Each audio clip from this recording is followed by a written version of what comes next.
Going, guys, I'm Steve. Welcome back to the channel. Welcome back to another video. If it's your first time stopping by the channel, hit that subscribe button. Trust me, you won't regret it. You're a returning subscriber. As always, guys, welcome back, and I do appreciate the support, guys. Listen, I was in the car earlier doing my other job, and I got an email from Miss Debbie. Shout out Miss Debbie, one of my subscribers, and she brought up something, and like it clicked in my head. You know, she brought up a story that was out since I think it's February 8th. And I made a video about this a long time ago when it was dealing, you know, in relation to Tyre Nichols' case. And it was about the Garrity statement. Now, for all y'all don't know or haven't heard about the Garrity statement, I mean, it was something new to me. It's something that deals with police officers. Basically, it's almost like when somebody says they plead the Fifth Amendment, where, you know, they don't want to answer questions because they feel as though they being, you know, it might incriminate them or something like that. The Garrity statement applies to, I guess, public figures or police. Now, you know, they're releasing all of these documents now that we're starting to see. We're starting to see people that were there that we didn't even know were there, other officers that didn't do anything, so on and so forth. With the Garrity statement, when they had their interviews with the Tennessee peace officers, you know, about the statements, because, you know, Tyre Nichols wound up dying from this whole situation. And they were, you know, a big investigation was launched into 5 officers just before they got arrested. You know, a few days after, an investigation was going on because this man lost his life. It's a big thing. When the tapes and stuff come out, like, I mean, everybody knew about it in the police world out there in Memphis, right? They got these internal interviews. Now, under the Garrity Statement Act, an officer, unless they're threatened to losing their job, they fall into the Garrity statement, meaning they come clean and confess, and it won't be admissible in court because it's taken as a confidentiality between them and said officer or investigator. Some of the stuff, the reason why I'm bringing this up today and what clicked in my mind is these officers, guys, in this trial may not even take the stand. They might have their lawyers talking for them. And if they do, I mean, not all lawyers are the same. And we done talked about some of the lawyers that represent some of these 5 officers. And I would be shook if I was a couple of these officers. Now, I'm not going to get into that. But what I want to talk about is a few things was mentioned, you know, in some of the documents. And I want to tell you what a couple of the officers said in the Garrity statement, you know, when they was under investigation, that might not come up in court. In addition to that, I want to bring up, you know, 6 questions of my own that I think we probably won't never get the answer to, even if these guys get convicted. And I don't even know if this can be brought up in trial if they don't take the stand. So I want to get into what these officers said real fast, and then we'll move on to these 6 questions, you know, that I think might never get answered, you know, in the Tyre Nichols trial. Now, according to the documents released by Tennessee police peace officers during an investigation, 2 officers said things that was compelling. First thing was this. Desmond Mills Jr., when he was talking to these peace officers, this is what he confessed to. He said he hit Nichols 3 times with the baton and deployed pepper spray twice because officers weren't able to handcuff Nichols. That was what he said. Tadarius Bean said, and I want you to hear this, he struck Tyre Nichols with closed fists 2 to 3 times in the face because he and his partners couldn't handcuff him. Now, guys, these statements were taken days before, you know, or it might have been the same night or the next day. Because remember, the officers weren't arrested immediately. And then they got arrested and then got decertified and got pushed out, right? All of this was supposed to be, I mean, it's already documented. How come Tadarius Bean's lawyer said, you know, hey, I want to get justice for Tyre Nichols, but we also got to get justice for Tadarius Bean? Remember when they went to the arraignment a month later? He was talking and he was saying Tadarius Bean never struck Tyre Nichols. Y'all remember that? And what did I say? I said, guys, either he is just being disingenuous, or this guy never looked at the tape and never really paid attention to the case. I think it's the latter. And I think that proves it. This guy said that he hit him and admitted to the people. So when you had your initial interview with your client, hey, did you hit him? What did the client say? No, because he already put it out here in a statement that he hit him. So something's wrong. Either he's lying to you or you just lying to the people. See the game? That's the first, that's with them two, right? Now, also, Demetrius Haley admitted of taking pictures to Tyre Nichols when he was on the ground with a cell phone and sending them to 5 people.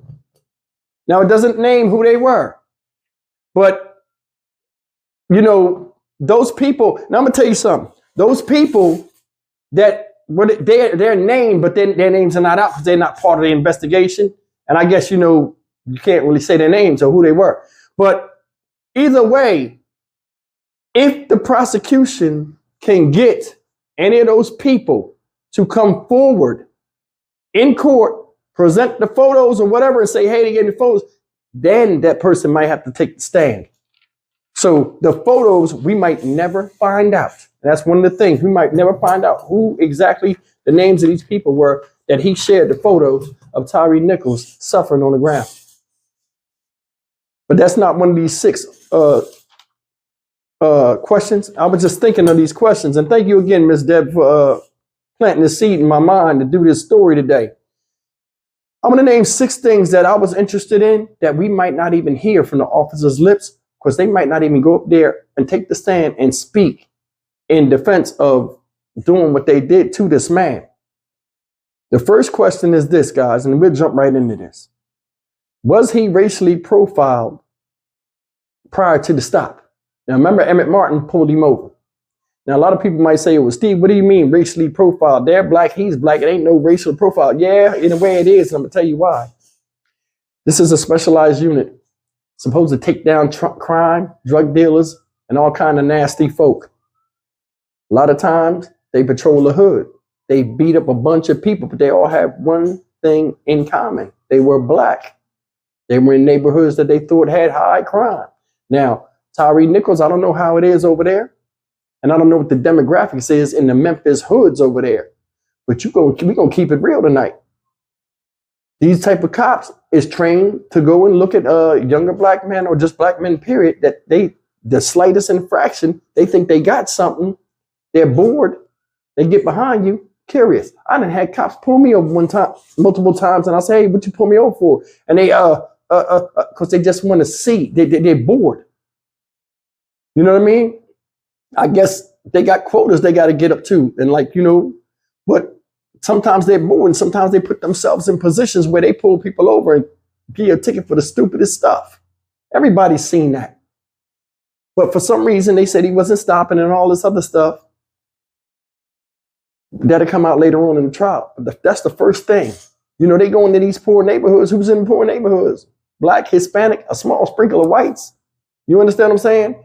But it's a different type of financial class of people and a different mentality of people that they go in there and mess with because they think it's a high likelihood for them to find what they're looking for. Problems, drugs, trouble, all kind of stuff. Maybe he fit the description of what they're looking for because he was black and maybe, you know, I don't know, he had his hat on. I don't know. You don't know. But it was some reason they pulled him over. And then they said, oh, he went through the light or this and that, and he wouldn't stop. And with the way they talk and the line and stuff, we don't even know, guys. So that's the first question. Was he racially profiled, you know, to be pulled over? Did he fit the description of what they're looking for in this specialized unit and who they terrorize? And, you know, maybe they had speculation. Oh, he looked like he got drugs or he got guns or whatever he's looking for. But anyway, that's the first thing. The second question that might not get answered is this. Why they were so unprofessionally aggressive towards him at that first stop. If you guys remember, they talked crazy to him like they wasn't even police officers. Unprofessional. They pulled him out the car. They cussed him, maced him, when he was motionless, just sitting there, trying to say, hey, what was I doing? Questions you and I would ask anybody. They was threatening him. We'll break your arm. We'll shoot you. We'll do this. We'll beat your ass. You understand what I'm saying? A lot of craziness that you don't see at a normal traffic stop. That's the second question that we might not get the answer to because they might not take the stand and get cross-examination into that. Third question is this. Why did they not follow procedure at the second stop? What I mean by that is, why didn't they just arrest him? You seen he was tired. You seen he was tired. Y'all let him get up twice. He got up the first time at the first stop and ran off, remember? Why'd you let him get up again? Seriously, why'd you let him get up? Guys, there are times in that video, and a lot of y'all can't look, they got fingertips on Tyre Nichols while he on the ground. They're not even grabbing him, they just got fingertips on him. Give me your hands, man. Give me a hand. Like as if to say they can't forcefully get his hands behind his back unless he gives them the hands. It was strange the way they were doing it. It just looked like they was just looking for an excuse to inflict punishment on him. I mean, come on. You could have handcuffed him multiple times. Guys that seen the video know what I'm talking about. That's question number 3. All that dilly-dallying and dancing around it. No. Question number 4. Why did they take pictures of him and who they were sent to? We spoke about that earlier, right? You know, and that was Demetrius Haley that did that. We'll never get the answers to that unless somebody comes forward that got said videos and then, you know, put themselves in it and say, yeah, I'm the one that got, and then the prosecution say, okay, we need you to get up there. Did you get photos from, Demetrius Haley? Yeah, I did. What was the caption? Why did he send them to you? Who are you? We'll never know. We'll never know. But I mean, that would be eye-opening in the case, though. Another thing is this. This is question number 5. And I want you guys to listen to this. If they believe that arresting him was both legally and correct, if they arrested him both legally and correctly, why would they falsify the paperwork and then lie to the supervisor and all of this stuff to mislead investigators? Think about that. I mean, that really makes sense. If you handled Tyre Nichols according to the protocol of the Scorpion team and things that got it where you wouldn't get in trouble, right? That beating on him, kicking him, that's all legal because y'all did it. Why ain't you standing on it? Why would you lie when the supervisor come? Why would you lie? He went for my gun. He went for Mark's gun. Remember you saying that? And Tyre was going. He went for Emmett Martin's gun. Like, never happened. Why would you make up this lie? You know, fictitious lie to where like you was in a fight to the death and you're a courageous officer fighting a man the size of sewing thread, which you claim as though you couldn't handcuff him. Think about it. Everything they say physically is because they claim they couldn't handcuff this man. You got one guy that weighs 268 pounds, another dude that weighs like 270. Then you got 2 other guys that weigh at least 200 pounds or 190. That's over what, 1,000 something pounds, 1,150 something pounds? And y'all couldn't take one arm and put it behind the back and then put the other arm behind the back from a man that was severely fatigued, skinny as a rail, and ran a mile. I know, I was there. I showed y'all the video. I tracked it. I showed you the distance by video in the car from the first stop to the second stop. If I ran that, my heart would have burst. He had no wind. They let him go multiple times and he laid there. Couldn't get up. This is before the beating. He was exhausted. And you still couldn't get handcuffs on him. Let's go to question number 6. Question number 6 is this. What was the exact extent of their power as a specialized unit to where they made handling Tyre Nichols like being legal, the way they handled him. And that goes back to what I just said, but I mean, I'm trying to clean this up a little bit. How many people have y'all did this to? We've seen stories where they said somebody pulled a girl arm out the socket, ran up on the dude and did crazy stuff to him, ran up on one dude, just punched him in the face while he was sitting in the car waiting for his cousin. Multiple lawsuits against these people. I'm gonna tell you something, when you out there doing reckless abandon and you giving a green light to do stuff normal police officers don't do, you're bound to turn into a different type of animal.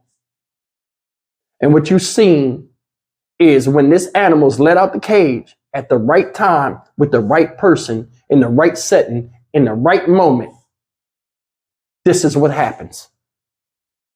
Like I said, guys, there'll be questions. These are just questions from me. You guys might have questions. Leave them in the comment section.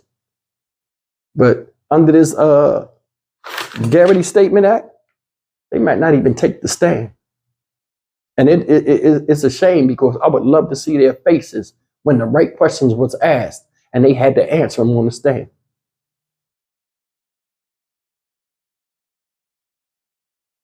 All in all, we'll see.